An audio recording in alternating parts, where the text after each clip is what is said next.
Namaste, dear divine souls. Welcome to my channel, Divine Roshni. I'm going to transmit a light language for removing evil gene attachment from the body. Kamaritum tomato son son tomato so one can hasam yam tomato one can kimiam tomato con son tomato con tomato roko watana the height assassin sen tomato height kima kamara sim tomato kimara kam tomato kima ayam tomato kima watana trisam tomato Rotin tomate resin tomate suka yam tomate suka ansen tomate suka wakana hasam yam tomate wakana kim yam tomate wakana reti ta se ta reti ta rata ha motera ta reti ta ha mukana tim tomate reti ta sim yam tomate reti ta kana tim tomate reti ta Retetrata son tomate rasa wakaha netra ha samiam tomate netra was son tomate wash recount tomate was and tomate raso Watam tomate rakahan sen tomate ramo oyem tama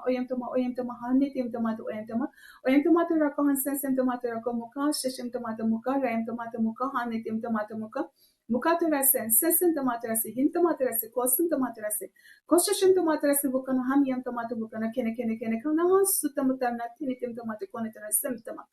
Conetran tomato second tomato reason, Sun tomato resericana, Nitrosun tomato Nicana, Him tomato Nicana, Moyam tomato Nicana, Kim tomato Recana, Kitim tomato constant tomato Hutama Yam tomato Putama.